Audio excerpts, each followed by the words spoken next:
sempre no coração do teu povo essa disposição, ou essas disposições de pensamentos. Inclina-lhe o coração para contigo. E a Salomão, meu filho, dá coração íntegro para guardar os teus mandamentos, os teus testemunhos, os teus estatutos, fazendo tudo para edificar esse palácio para o qual providenciei.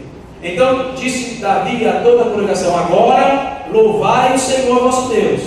Então toda a congregação louvou ao Senhor, Deus de seus pais. Todos inclinaram a cabeça, adoraram o Senhor e se prostraram perante o rei. Ao outro dia trouxeram sacrifícios ao Senhor e lhe ofereceram holocaustos de 1000 bezerros, 1000 carneiros, 1000 cordeiros, com as suas libações, sacrifícios em abundância por todo Israel. Comeram, beberam naquele dia perante o Senhor com grande regozijo.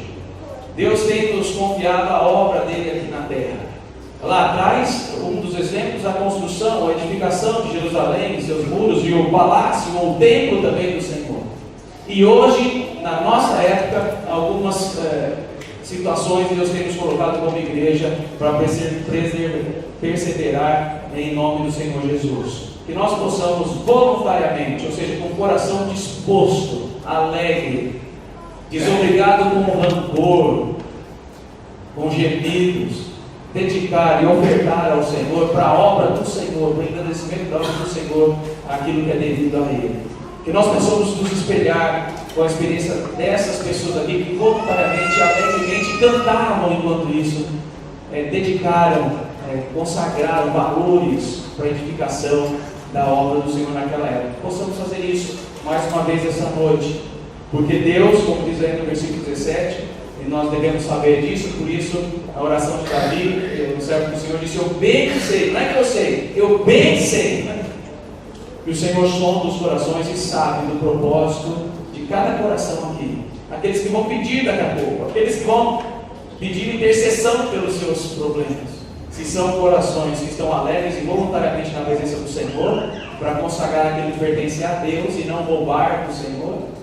O Senhor conhece esses corações e tomara Ele encontre um coração leal e sincero na presença dEle essa noite. Nós vamos consagrar nossos dízimos e ofertas cantando um hino ao Senhor, primeiro preparando o nosso coração, tá? Primeiro preparando o nosso coração. O coral vai estar vindo aqui à frente e vai cantar o hino. Se é que você tem ainda dúvida daquilo que Deus pode fazer por você, enquanto você consagra o seu dízimo ao Senhor, o coral vai cantar um cântico, pode vir aqui à frente, e diz que o Senhor é o teu pastor, e se Ele é o nosso pastor, nós podemos confiar naquele que supre em todas as nossas carências. O grande e bom pastor que deu a sua vida pelas ovelhas pode dar muito mais pela sua vida. Que esse cântico sirva, enquanto você medita naquilo que Deus faz na sua vida, sirva para que você humildemente e voluntariamente consagre ao Senhor aquilo que não te pertence, pertence ao Senhor.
depois disso, de reconhecer quem é o nosso pastor, consagrar então perante o Senhor nossos dízimos e ofertas, nós vamos cantar o hino 32 enquanto consagramos. Primeiro, os irmãos que estão aqui à minha direita, temos um gasofilaço só, então os irmãos que estão aqui à minha direita primeiro, depois os que estão aqui à minha esquerda, de pé, vamos nos colocar de pé e cantarmos o hino 32 enquanto consagramos ao nosso Senhor dos dízimos e ofertas.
Senhor, Deus nosso Pai, te agradecemos, te louvamos por mais esse dia, pelo dom da vida, por podermos estar aqui, Senhor, na sua casa, para louvar e agradecer seu nome, Senhor.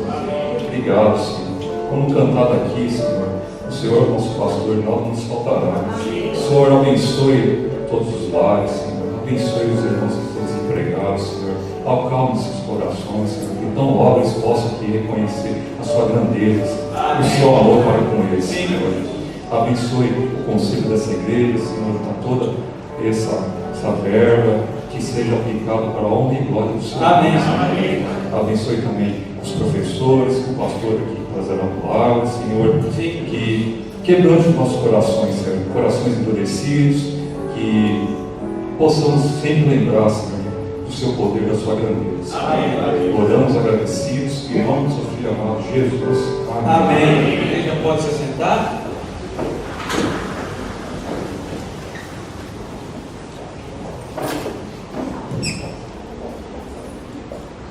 Graças a Deus, igreja. Ainda falando sobre o servo Davi, como o pastor acabou de falar, eu lembrei de um outro detalhe na vida de Davi. Ele era muito preocupado com a glória de Deus. Se mostrou muito bem logo na juventude, quando Golias afrontou a honra do Deus dos exércitos.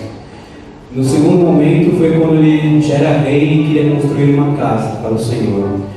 Ele mostrava sua preocupação quando ele dizia que tinha um palácio, mas Deus ainda habitava em tendas. Até então, é o tabernáculo que estava em Israel. E no Salmo 132, Salomão fala a respeito desse zelo que Davi tinha, dessa vontade que ele tinha de construir a casa de Deus, que ele não queria dormir, que ele não queria voltar ao leito que ele repousava, enquanto ele não achasse lugar para o Senhor. E eu queria que esse zelo pela glória do Senhor estivesse conosco hoje, porque como louvor de glória ciente do templo do Senhor. E é Ele que vamos adorar essa noite. Amém? Amém. Pedi para os irmãos ficarem de pé para adorarmos esse Deus. Aleluia.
colocou no boletim a respeito desse versículo.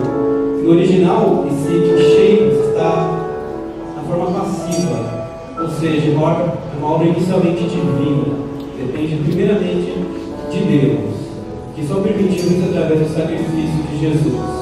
E só assim o Santo Espírito pode ser derramado sobre nós, para que somente a Deus possamos adorar em espírito e verdade. Amém?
louvamos, ó Pai, por estes momentos de culto que podemos louvar e agradecer o Teu nome, Pai. Pai, que o Senhor esteja conosco na hora deste culto, Pai. Que o Senhor esteja à frente dele, que tudo que seja feito aqui seja para a sua honra e glória, Pai.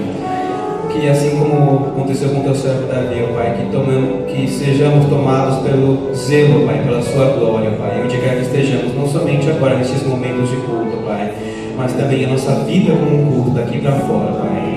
Ó Pai, que o Senhor também esteja com a vida das crianças, ó Deus. Que a palavra venha de encontro aos corações dela e que também venha de encontro aos nossos corações neste momento, Pai. Que o Senhor perdoe os nossos pecados. É o que pedimos e agradecemos ao nome de Jesus. Amém. Amém. Que os irmãos possam nos assentar.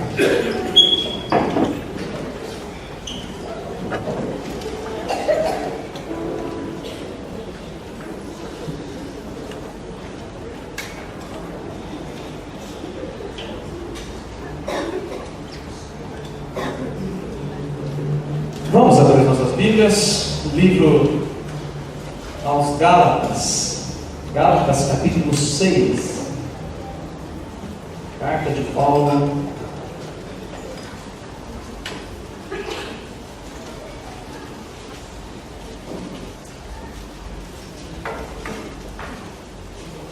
Capítulo 6.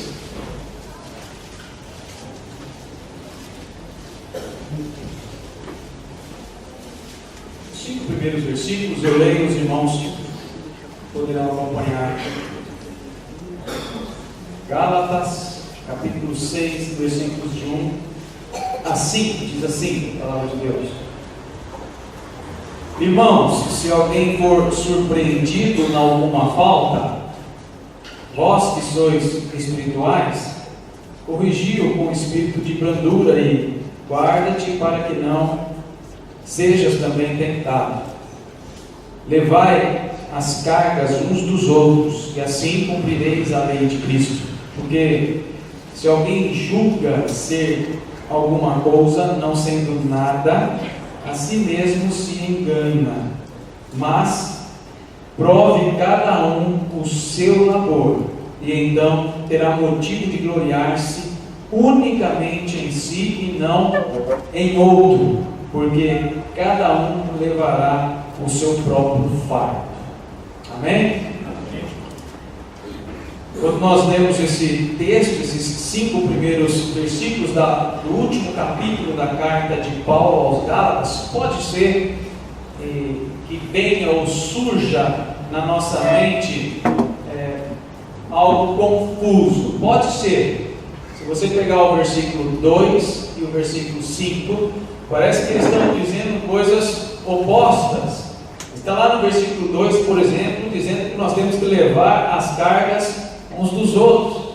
Mas no versículo 5 diz que cada um deve levar o seu próprio fardo.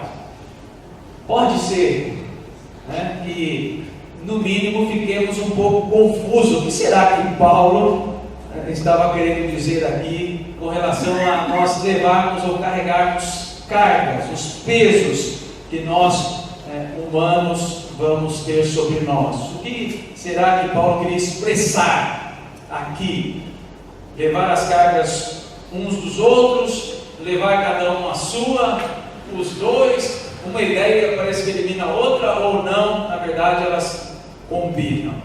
Para nós entendermos isso, e é muito importante que a igreja entenda e aprenda isso, porque é fundamental para a igreja isso. Eu vou mostrar por que é fundamental.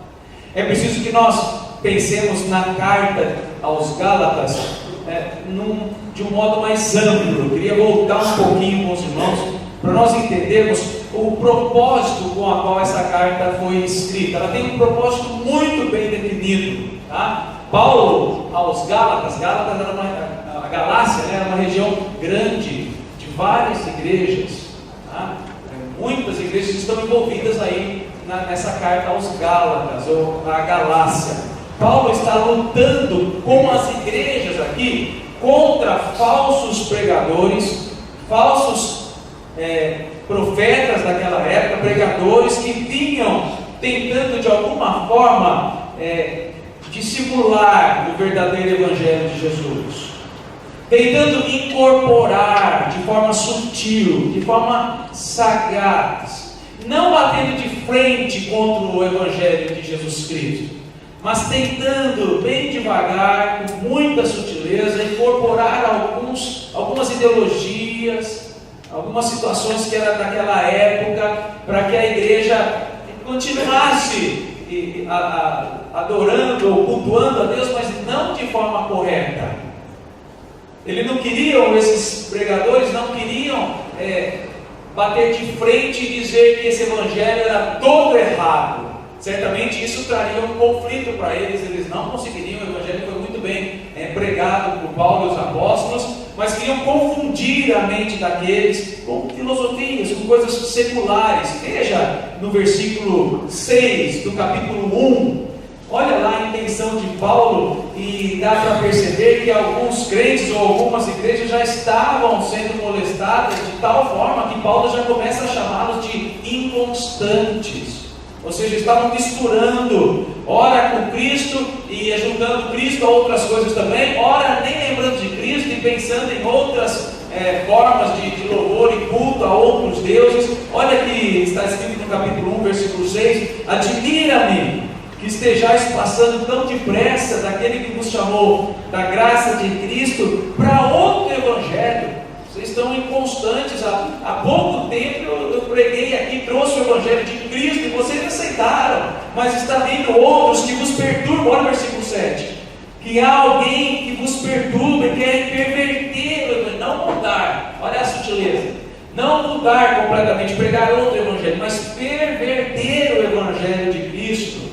Então a luta ali era muito grande. A perturbação aí nesse versículo 7 do capítulo 1 que Paulo se referia, era a ideia de que, trazida por esses falsos pregadores, tentando implantar dentro da igreja, porque não eram da igreja verdadeiramente, mas querendo implantar a ideia de que você deveria ir para a igreja e cultuar ao seu Deus, mas é cada um por si. Eles queriam que de alguma forma o corpo não fosse contemplado, o corpo de Cristo não fosse contemplado, cada um vivesse a sua vida, viessem à igreja, ao templo, adorassem, mas não se preocupassem com a vida dos outros ou com o corpo de Cristo, que somos nós, os membros da igreja de Jesus. A perversão que Paulo se refere aqui nesse versículo 7 do capítulo 1 é a ideologia que estava sendo plantada nessas igrejas, cada um cuida dos seus problemas. Parece com alguma coisa que nós temos ouvido hoje. Cada um com seus problemas, cada um cuide da sua vida. E nós vamos ver nesse capítulo final dos Gálatas que na igreja não poderia ser assim. Uma igreja que continuasse pensando que Jesus Cristo tinha morrido e se sacrificado por ela, mas não colaborasse com o corpo, não cuidasse, não zelasse por este corpo, pela comunhão desse corpo, ela certamente não seria uma igreja agradável aos olhos de Deus. Sabe o que começou a acontecer? Realmente, como Paulo diz aqui, eles estavam sendo inconstantes, algumas igrejas já estavam cedendo, e por incrível que pareça, quando nós não nos preocupamos uns com os outros, quando nós chegamos à igreja e pensamos que é uma mera adoração pessoal, individual, eu não quero nem saber do próximo, quando nós não pensamos na igreja como um corpo, onde eu sou um membro e tem outros membros aqui que eu preciso, para nós nos edificarmos mutuamente, para nós nos corrigirmos, para nós nos afiarmos, como diz lá o texto de Provérbios, nós começamos a viver um outro evangelho, e isso traz crise e briga dentro da igreja. Olha no capítulo 5 agora, de Gálatas, um pouquinho antes de chegar no nosso, o que isso vinha causando, o que a falta de amor uns pelos outros na igreja vinha causando. Capítulo 5, versículo 14.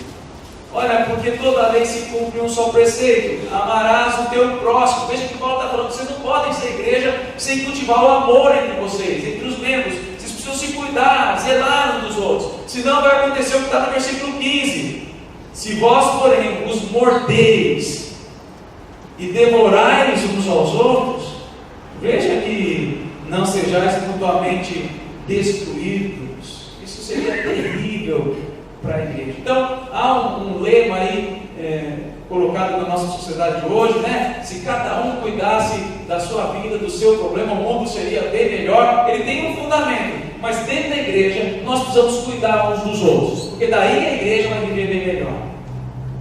E Paulo vai querer mostrar isso no versículo 6, ou no capítulo 6 de Gálatas. Nós precisamos cuidar uns dos outros. A igreja não é um lugar onde nós chegamos aqui, cultuamos a Deus, vamos embora, não sei nem o que passa na vida do meu irmão, para ajudá-lo, para orar com ele, para, como lemos lá na carta aos Efésios, no início do culto, para falar entre nós com salmos, com cânticos espirituais, para rendermos graças juntos e suportando-nos uns aos outros, dando suporte, dando apoio. Isso é a igreja, e isso que nós precisamos sempre lembrar, porque é o que Paulo está querendo dizer aos Gálatas aqui nessa carta. Uma igreja que estava inconstante porque ao mesmo tempo que cria na salvação em Cristo Jesus, não cuidava do corpo do próprio Cristo Jesus, que é a igreja. Mas Paulo diz, e ainda antes de chegar no capítulo 6, preparando para dizer que nós devemos carregar as cargas uns dos outros, e a nossa própria também, antes de dizer isso, Paulo faz um adendo aí. Isso não é para todos. Só vai entender isso e estar preparado para cuidar, zelar pela igreja de Jesus ou pelos membros desse corpo, quem é espiritual. E é por isso que no capítulo 5, um pouquinho antes, Paulo deixa claro aqueles que têm o fruto do Espírito, daqueles que são ou vivem ainda conforme as obras da carne. É aquele famoso texto que está aí no capítulo 5, a partir do versículo 19, os que são da carne, versículo 19, 20 e 21, e os que são do Espírito. E só esses que são do Espírito vão entender que o corpo de Cristo, a igreja, é muito importante. Que o meu irmão, que a minha irmã, que aquela família tem que ser zelada e cuidada por mim com muito amor. Assim a igreja progride. Assim Jesus Cristo é exaltado, porque quando somos um, João 17, então o mundo começa a entender que Jesus Cristo veio e é o enviado de Deus. Pense nisso. Eu não sei se você já percebeu que nos versículos 22 e 23 do capítulo 5, esse que vai preparando para o capítulo 6, que diz, olha, é preciso ser espiritual para entender o que eu vou dizer aqui. Paulo está dizendo aos Gálatas, eu vou fechar a carta dizendo que precisa mais amor, precisa de mais cooperação, nós precisamos zelar e cuidar uns dos outros. Mas olha, isso só os espirituais pensam assim. Perceba os frutos, ou o fruto do Espírito, que são várias caracterizações que compõem um fruto. Perceba que todos eles, a caracterização deles, do fruto do Espírito, é aplicada ao próximo. Não sei se você já pensou nisso. Veja lá, capítulo 5, versículo 22. O fruto do Espírito é amor. Amor é algo que eu faço em detrimento do próximo. Tá? Amor, alegria. Alguém pode falar, não, a alegria aqui é só o começar a rir. Estou feliz, vamos lá, rir que eu estou alegre. Não, porque a alegria aqui, a palavrinha aqui é cará, ou seja, não é um mero sorrir, mas é se alegrar por participar dos problemas e das situações do próximo. Isso é que é alegria, fruto do Espírito. Não é dar risada, é fruto do Espírito começar a dar risada, se alegrar porque o time de futebol ganhou, porque eu passei. Isso não é alegria, mas não é o fruto do Espírito. Quando fala de fruto do Espírito, alegrar, de compadecer, de participar dos sofrimentos de Cristo e da vida do meu irmão, corpo de Cristo, se alegrando com ele, estando junto com ele. Vai vendo aí, alegria, paz, total relação com o próximo. Percebe? Paz, longanimidade, paciência com o próximo. Benignidade é pensar em fazer o bem. Bondade é a prática do bem. A quem? A mim mesmo, fazer bem para mim mesmo. Não, tem tudo a ver com o próximo aqui.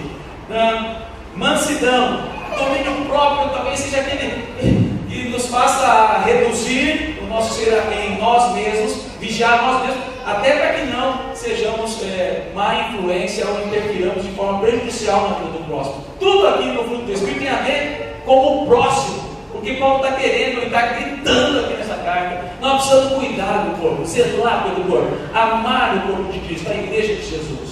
E nós fazemos parte desse corpo, precisamos uns dos outros. É diferente a caracterização das obras da carne. Veja lá, impureza, é você consigo mesmo. Muitas vezes buscamos impureza, lascívia, idolatria, feitiçaria, bebedice, glutonaria. Veja que são coisas particulares que precisam ser corrigidas. O que será que isso tem a ver conosco, né? Pegando um gancho aqui no capítulo 1, versículo 6, da inconstância, alguém poderia dizer assim: mas nossa, eu não tenho sido inconstante, pastor. Eu tenho sido um crente fiel, zeloso, constante, eu sou reformado. Minha doutrina, minha teologia é reformada, eu estou convicto, eu não vacilo, estou na igreja todos os dias. Mas ter uma vida constante, ter uma vida convicta, não se resume só a isso.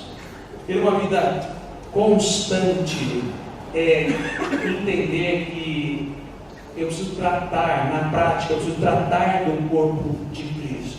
A forma como que nós tratamos a igreja de Jesus, ou o corpo de Cristo, mostra na prática se somos constantes ou inconstantes. Se preferimos cuidar mais de assuntos pessoais e terrenos e de lazer, ou se preferimos cuidar daquele que é o corpo, que eu faço parte desse corpo, o corpo de Cristo. Isso é ser constante, isso é ter convicção.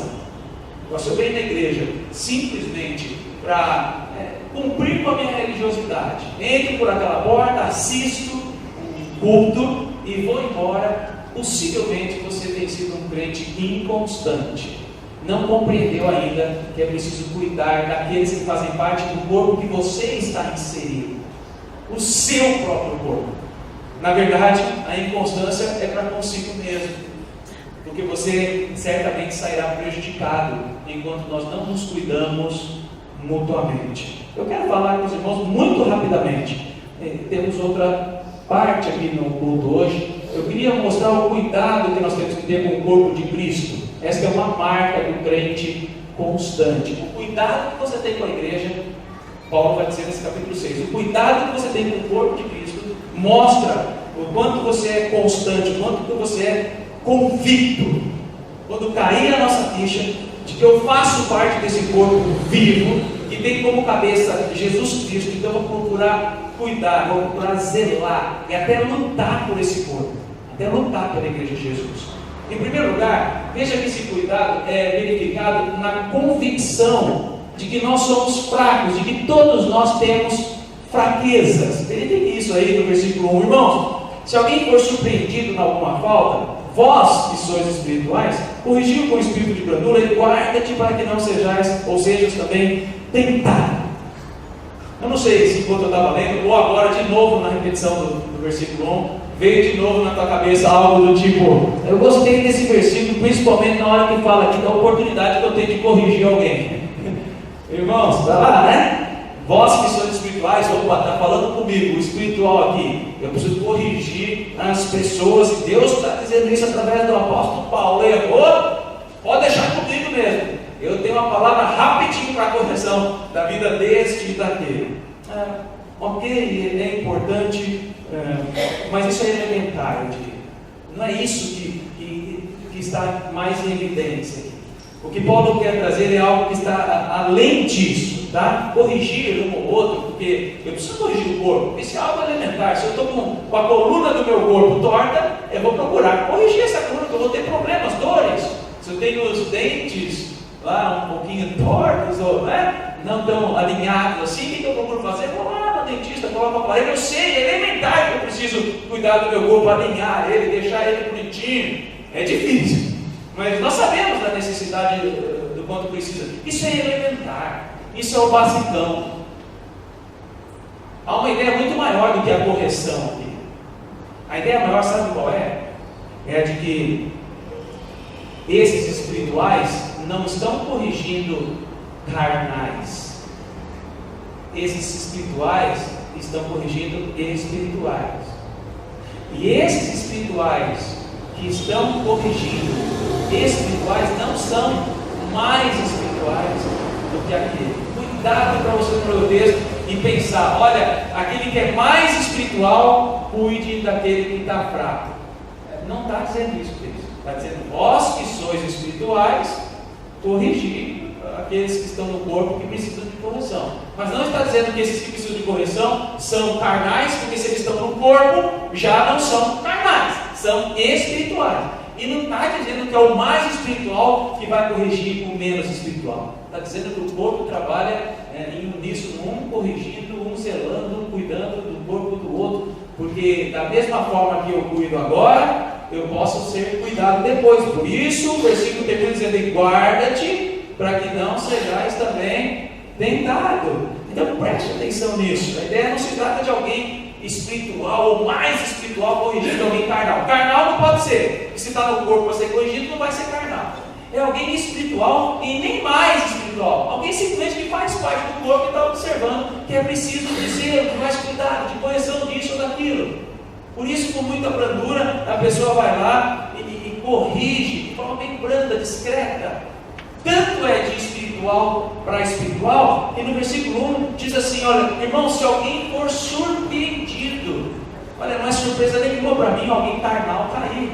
Não é surpresa nenhuma para nós alguém que é meramente natural ou carnal cair facilmente nas ciladas e cometer pecados e ações completamente distantes do cristianismo. Surpresa é ver um crente tomar um tombo, ou cair, ou precisar de ajuda. Isso é surpreendente.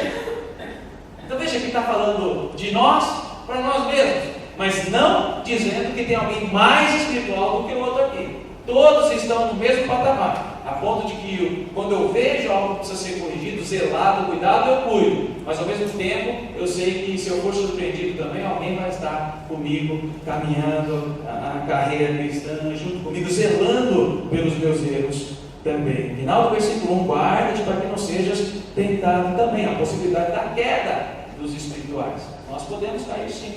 Ninguém está imune ou isento. Então, muito cuidado, tá, irmãos? Quando nós lemos esse primeiro versículo, se nós somos crentes constantes, nós devemos cuidar do corpo de Cristo. Essa é uma marca do crente. Como? Verificando que nós somos fracos, em primeiro lugar. Verificando as nossas fraquezas, como um corpo. Nós ainda passamos no processo, estamos vivenciando o processo de santificação, para depois chegarmos à glorificação nos céus.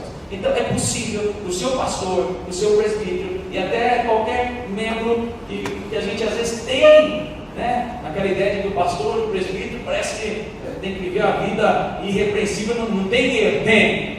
E até aquele menor, todos estão no mesmo patamar, todos devem ser cuidados de forma igual. Isso faz com que na prática eu comece a ficar atento, por exemplo, com as crianças, com os líderes da igreja. Quantas vezes você tem pensado no corpo de Cristo, intercedido e indo procurar orar com irmãos que são líderes? Quantas vezes você procurou o teu pastor para orar com ele, dizendo: olha, eu sei que você deve estar passando problemas terríveis, por exemplo. Não dizendo pastor, presbítero, alguém que é líder, professor de escola dominical. A gente pensa que essas pessoas são mais espirituais, e não são. São espirituais como toda a igreja. Quantas vezes você parou uma criança na igreja e disse: vem cá, meu queridinho, vamos orar junto? Porque uma criança já é molestada pelo inimigo. Uma criança já é atacada por Satanás. Da mesma forma que ela pode ser movida pelo Espírito. Não se esqueça o que aconteceu com João Batista, né? No ventre da mãe ainda estava recebendo ali alguma instrução espiritual. Então, comecem a olhar a igreja. Vamos começar a olhar a igreja não só com aqueles que são mais espirituais ou menos espirituais. Vamos olhar as crianças, os jovens, os adultos. A ideia é que os adultos são mais fortes, então não precisam.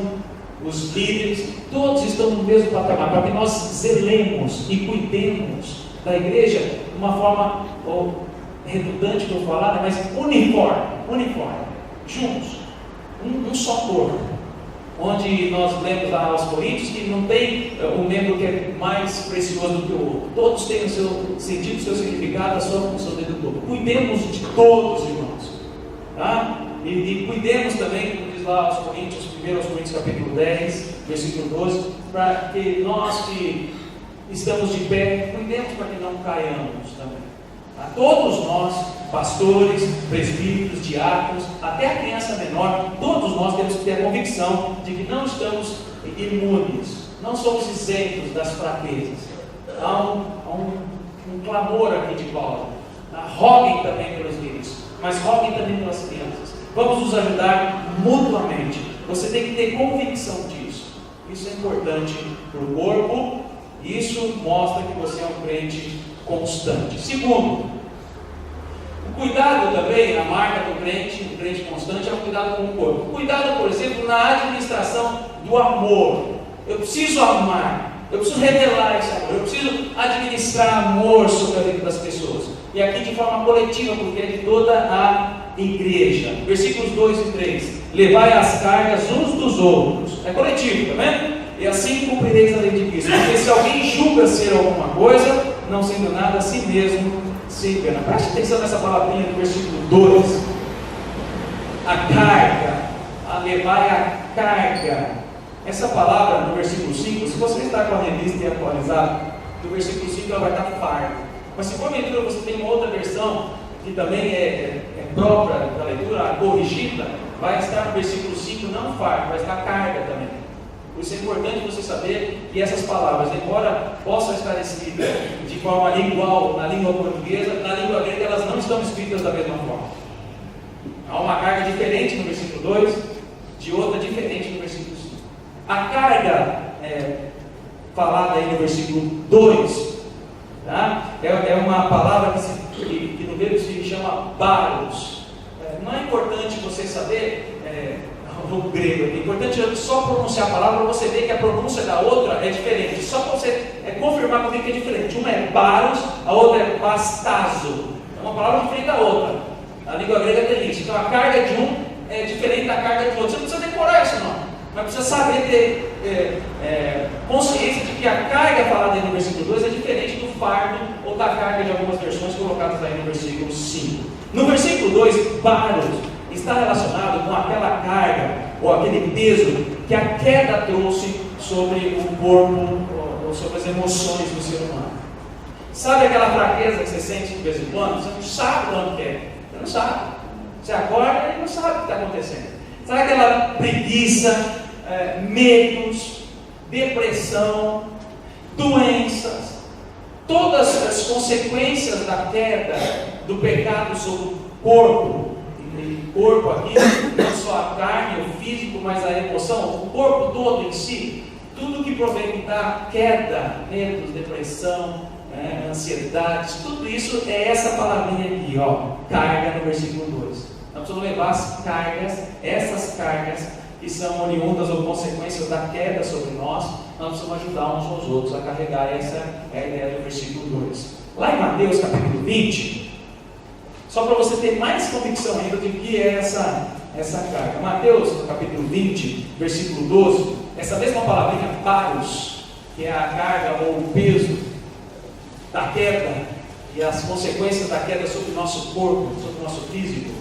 Nós vamos passar por medo, nós vamos passar por insegurança, nós vamos passar por angústia. E é possível sim o crente ficar depressivo, viu? Fica tranquilo, são consequências do pecado, as doenças. Olha lá, esse texto de Mateus 20:12 é aquele onde que alguém está recrutando trabalhadores para trabalhar e no final das contas ele iria pagar o mesmo valor para os últimos que foram recrutados, faltando uma hora ou pouco tempo para terminar a colheita. E diz lá na reclamação daqueles, esses últimos trabalharam apenas uma hora, contudo os igualastes a nós que suportamos, essa palavra é carga, é baros, suportamos ou carregamos esse peso, a fadiga, o calor do dia. Veja, a fadiga, o calor do dia, o cansaço, são consequências da queda sobre nós. É isso que o versículo 2 de Gálatas 6 está mostrando para nós. Lembra daquele texto lá em Hebreus, capítulo 12? Você sabe de cor, quer ver? Tem grande bom de Bíblia aqui. Hebreus capítulo 12, quando Paulo diz, Paulo não, talvez Paulo, mas Hebreus, o autor aos Hebreus, quando ele diz lá no capítulo 12 sobre a carreira cristã, ele diz que nós precisamos nos desvencilhar de algumas coisas. Estão lembrados? Vou começar o versículo e nós vamos falar, entendeu? Portanto, também nós, visto que temos a rodear-nos tão grandes nuvens de testemunhas, olha agora, desembaraçando, tirando de nós todo peso e o pecado. Essa palavrinha peso aí, é esse peso aí. Veja que ela não é o pecado em si. Essa carga que eu vou ajudar o irmão a carregar não é o pecado dele, aquele pecado pontual, mas é o peso da queda que nos faz tão fracos, que nos oprime tanto, que traz tantas angústias ao nosso coração, que traz doenças físicas sobre nós.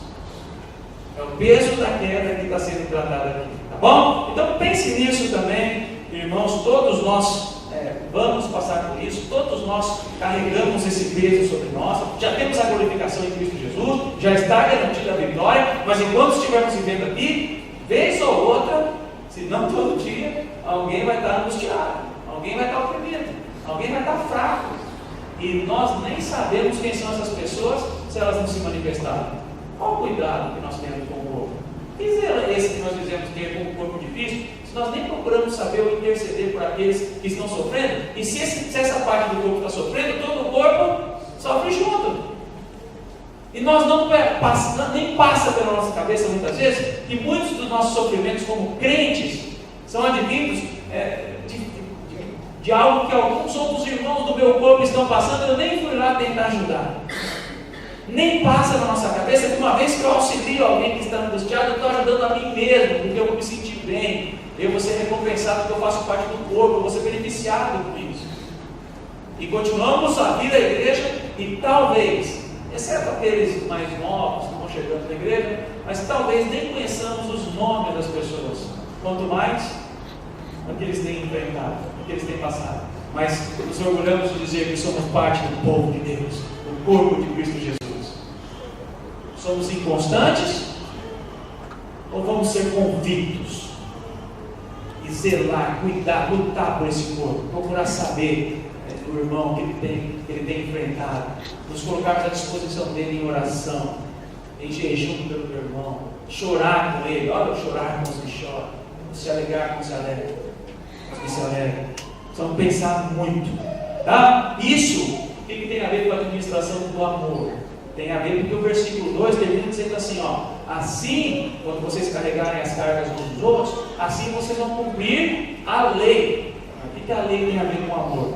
Volta um pouquinho, Gálatas 5, versículo 14, porque toda a lei, olha lá, o que tem a ver com o amor com a lei? Toda a lei se cumpre em um só preceito, a saber, amarás o teu próximo como a ti mesmo. Alguém pode dizer assim, mas e o amor a Deus? Acho que Paulo esqueceu aqui, né? Não é amar a Deus sobre todas as coisas, de todo o teu coração, toda a tua alma, todo o teu entendimento, e ao próximo como a ti mesmo? Não, Paulo não esqueceu. Paulo está usando uma estratégia aqui para dizer que o amor ao próximo também é amor a Deus. Se você se lembrar que lá em Mateus 25, quando fala que Jesus vai voltar e separar aqueles que vão ficar à direita daqueles que vão ficar à esquerda, os que vão ficar à esquerda, que teoricamente seriam os que não são salvos, que não vão estar no reino de Deus, a palavra de Deus diz que, olha, eu estava nu e você não me vestiste, eu tive fome e não me desse de comer, e começa a colocar algumas situações e as pessoas dizem, mas quando, Senhor, que nós fizemos isso? Ele diz, quando vocês deixarem de fazer isso aos pequeninos, ou quando vocês deixarem de fazer isso ao próximo. Sabe os 10 mandamentos? A gente costuma dividir eles, né? Os 4 primeiros têm a ver com Deus. Sim, e tem uma significância mais própria disso. E os 6 últimos têm a ver com o próximo. Sim, só na divisão, só para ficar fácil de estudar. Mas todos têm a ver, todo o amor que eu tenho com o próximo tem a ver com o amor a Deus. E se você lembrar de José, semana passada, você vai se lembrar que antes mesmo do amor ao próximo, ele disse que não pecou com a mulher de Potifar, porque ele não ia desagradar ao Deus dele, não a Potifar. Ele diz lá, eu temo ao meu Deus, acaso intentaria alguma coisa contra o meu Deus? Então é isso que nós precisamos pensar. Essa ideia tem que estar na nossa mente. Levar as cargas uns dos outros. Lembrando que esse levar está no imperativo, não é uma opção que te é dada, viu? O crente não tem opção. Será que eu vou? Não, hoje eu estou bom, hoje eu vou ajudar o irmãozinho lá, estou vendo que ele está com um rostinho triste. Eu vou lá. Amanhã, hoje eu também estou bom, também não quero ajudar também. É imperativo, é ordem não se discute. E é por amor, a administração do amor, porque o texto fala que quando nós levamos a carga uns dos outros, quando nós nos ajudamos mutuamente, nós estamos cumprindo a lei do amor, a lei de Cristo, que é a lei do amor. E aquele que não ama, você conhece a continuação do versículo. Não conhece a Deus, porque Deus é amor. Mas eu conheço, eu sei que existe. Olha lá, de novo, em pé de igualdade com Satanás. Satanás também sabe que Deus existe. E teme e crê que Deus existe e é só um. Tem algumas religiões hoje que pensam que Deus não é só um. Satanás é mais inteligente que alguns. E diz ainda que Deus é só um. basta. Não basta para Satanás, não basta para nós. Precisamos praticar o amor. Por último, cuidado verificado na luta contra o meu pecado individual. Por isso que no versículo 5 a palavrinha é outra, nas versões da revista atualizada já está fardo, já para diferenciar da carga, mas de repente você está com a outra versão, aqui está escrito carga também. Tudo bem, basta você saber que cada um prova o seu labor, então terá motivo de gloriar subitamente em si, versículo 4, porque cada um, versículo 5, levará o seu próprio fardo. Voltemos lá para o texto de Hebreus, desembaraçando de todo o peso e do pecado que tenazmente nos assedia. Então veja que eu tenho que me cuidar do corpo de Cristo, me desvencilhando de duas coisas: do peso, e esse peso eu vou conseguir com a ajuda dos irmãos, levando as cargas uns dos outros. Mas alguma coisa eu tenho que fazer individualmente. Eu tenho que desembaraçar do pecado. Eu não posso lutar pelo teu pecado. O teu pecado é particular com Deus. Você vai ter que lutar com ele. Você sabe do seu pecado e muitas vezes você não vai confessar nem falar nada para alguém. Deus conhece o teu coração, Deus sonda a tua vida, e o pecado nós vamos tratar dele de forma individual. Mesmo porque se eu não tratar desse pecado de forma individual, eu acabo fazendo mal ao corpo. E dessa forma não estou zelando e cuidando do corpo. Hebreus 12:1. Também vós, visto que está a rodear grande nuvem de testemunhas, desembaraçando todo o peso, todo o fardo e todo o pecado, agora é bastardo.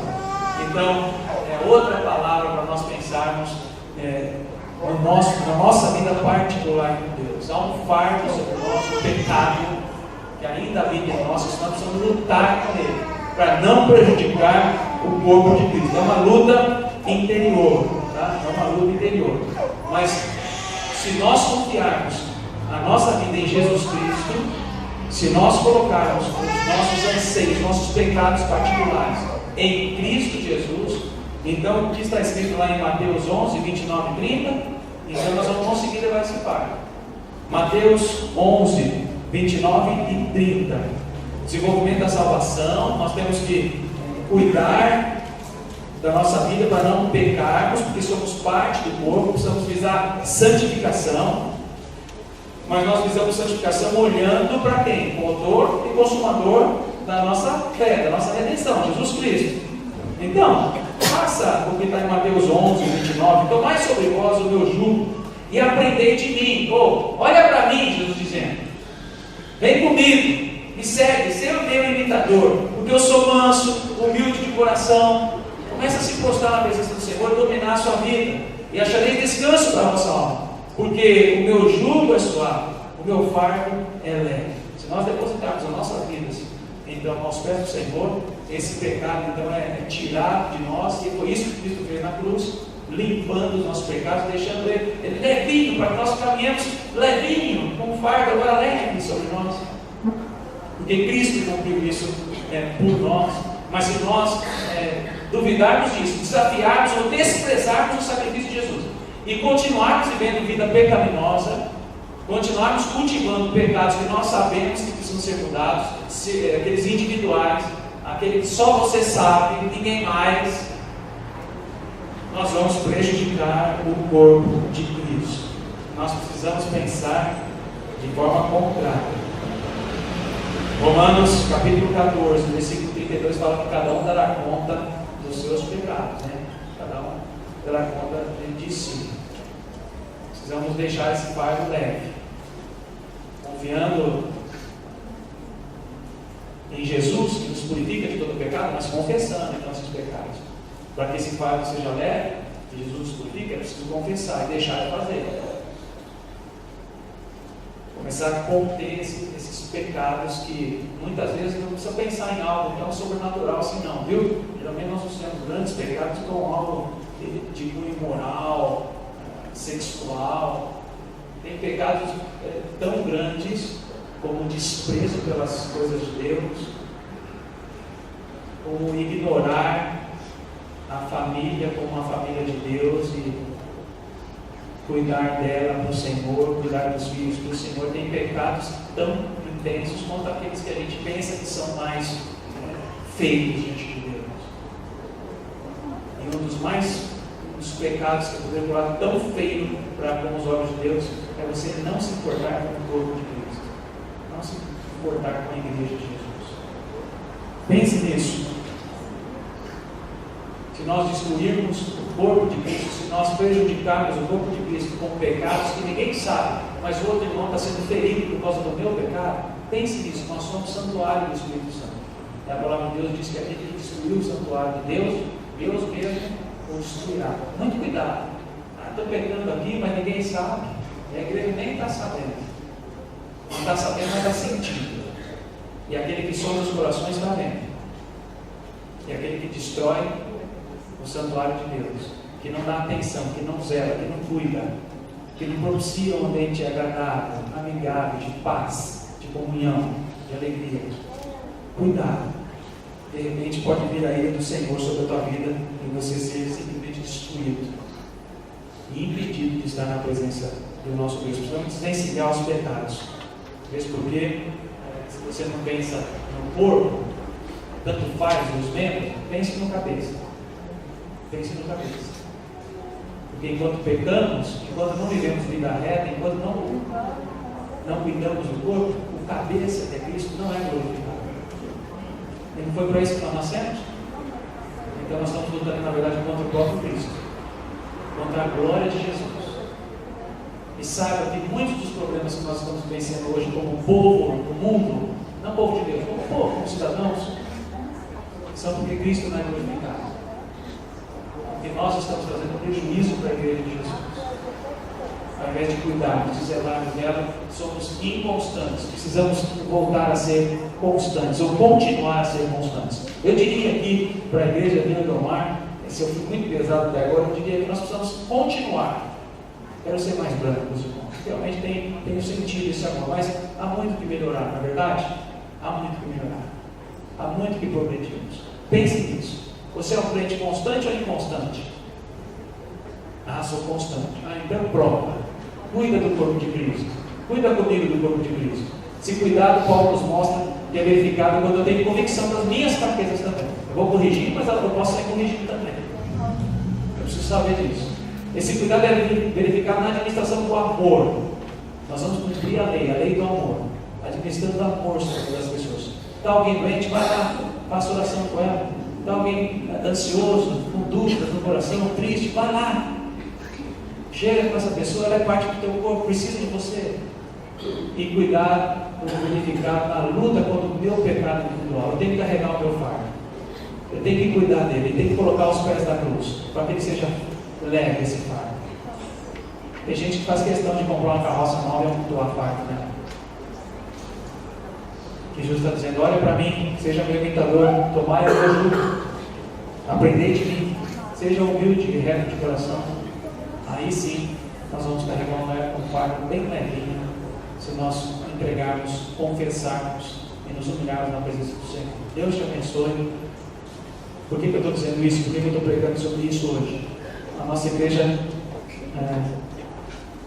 eu quero testemunhar isso perante a igreja. Eu tenho sentido um amor muito grande da igreja ultimamente. Não por mim pessoalmente, viu? Mas pelo corpo, eu tenho sentido isso.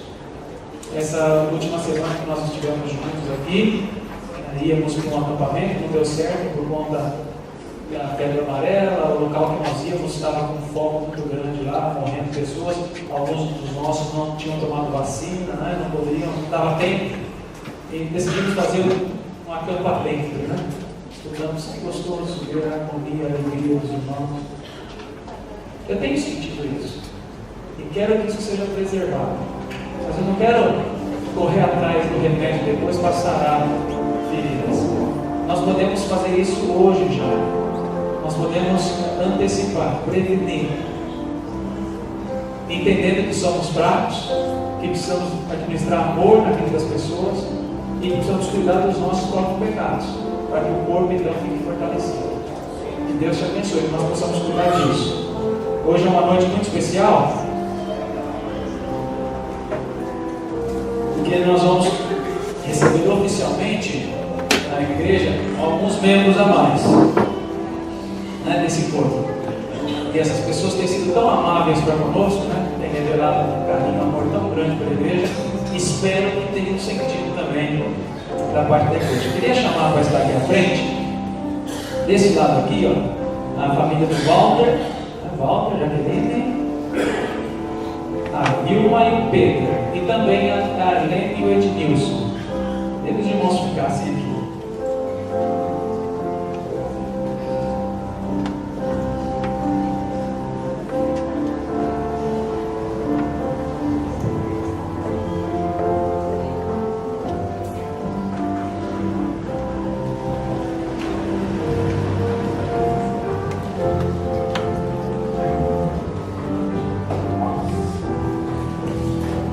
Às vezes nós pensamos assim, e é muito emocionante receber membros, e nós vamos fazer isso no primeiro domingo do próximo mês, vamos receber membros do Pública Profissão de Fé. Mas às vezes nós podemos incorrer num erro de achar que esses que vêm de profissão de fé são mais importantes do que aqueles que se acham por transferência. Não, são tão importantes quanto. Porque se Deus tem propiciado para a igreja a vinda de vocês aqui, é porque nós precisamos de vocês. Às vezes a gente pensa assim, vamos lá que a igreja, vamos ver o que a igreja pode oferecer por nós. Eu quero crer que no coração de vocês está naquilo que Deus vai fazer na igreja através da vida de vocês. Porque se Deus traz pessoas para congregar conosco, é porque essas pessoas têm dons, talentos a acrescentar na nossa vida. E é claro que nós mutuamente também vamos cuidar, zelar uns dos outros, tá? Nós costumamos, todos eles são membros já em Cristo Jesus, professos, exceto o Pedro, que é membro menor, já foi batizado, né? E nós gostamos de cantar um cântico para vocês, sempre que alguém chega, para mostrar esse nosso amor. Se não deu para perceber, quem sabe numa ação, se não deu para perceber na prática, que vocês percebam pelo menos no canto. E antes disso eu quero chamar aqui à frente, para representar a nossa igreja.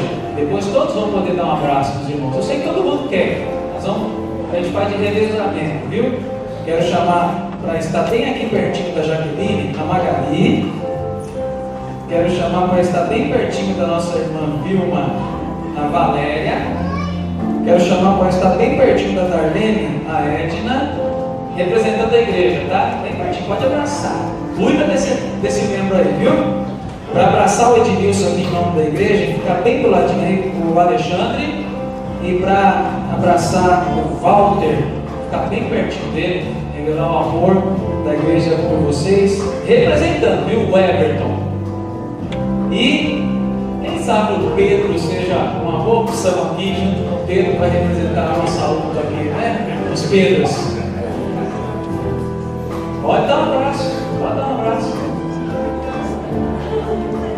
Ai, que gostoso, né? É o corpo de Cristo. Então, nós vamos cantar para vocês. Bom? Quer que a igreja fique de pé? Não precisa olhar, eles sabem de cor. Vocês precisam olhar para os olhos deles lá. E nós com os olhos para eles aqui. Para que Cristo, cabeça, seja glorificado. Que haja uma união nesse corpo. Amém? Oh,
igreja continua de pé. Tem uma cartinha da igreja para vocês também, tá bom? Cada família. Fiquem por aqui. Nós vamos encerrar o culto orando a Deus.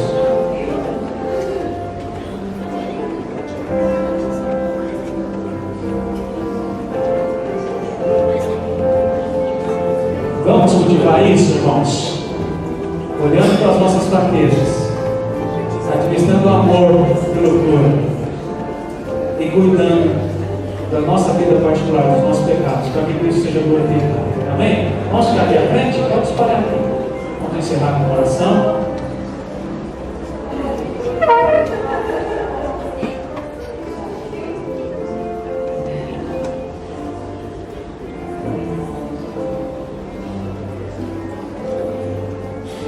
Você que está aí, dá a mão do seu irmão também. Juntos em comunhão, vamos encerrar esse culto. Coloquem seus anseios diante do Senhor. Como igreja, nós vamos interceder agora. Ó Pai, a nossa alegria só é possível porque o Senhor, através do Teu Espírito, tem nos feito entender que a satisfação, o prazer, a alegria que temos no nosso coração vem quando o corpo de Cristo está bem ajustado, bem unido, propiciando a exaltação de Cristo, que Cristo esteja sendo exaltado agora nesse momento. Enquanto há esse cumprimento aqui, enquanto os irmãos estão de mão dada, assim, simbolicamente representando a união da igreja, que Teu Filho amado Jesus seja glorificado, exaltado no meio de nós, que toda a glória e louvor sejam a Cristo Jesus. Nós te bendizemos, nós rendemos graças ao Senhor e saímos essa noite felizes, renovados, mesmo diante de problemas, situações que temos enfrentado, as quais colocamos diante do Senhor, para que o Senhor tome a frente delas mais essa semana e nos faça caminhar em paz, em segurança, em consolo no Teu Espírito. Amém. Que todos nós possamos voltar para casa lembrando que somos povo de Deus, escolhido, eleito antes da fundação do mundo,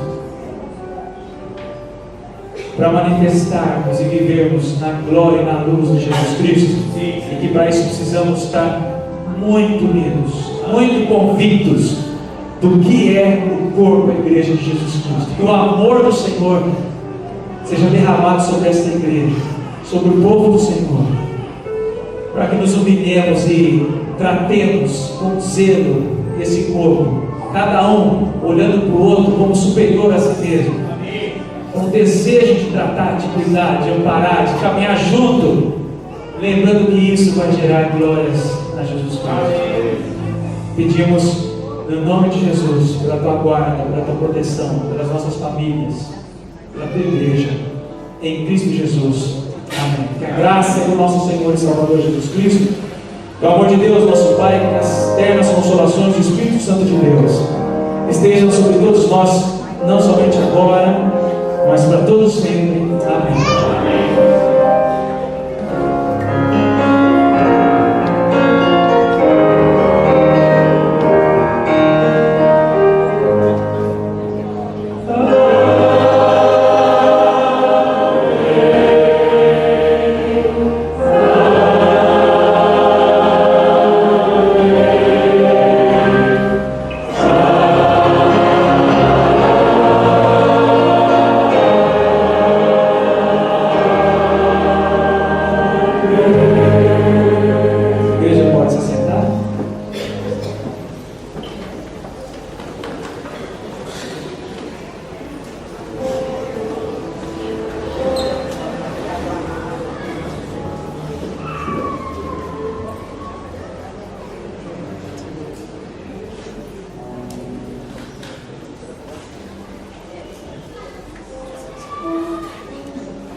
Os irmãos vão poder estar lá na frente, recebendo os cumprimentos. Ao invés de eu ficar lá na porta hoje, eu vou dar a oportunidade para os irmãos ficarem lá e receber o carinho da igreja, viu?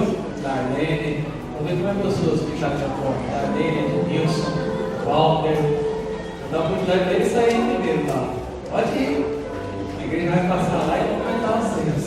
Você não vai embora sem abraçar pelo menos uns 10 aí.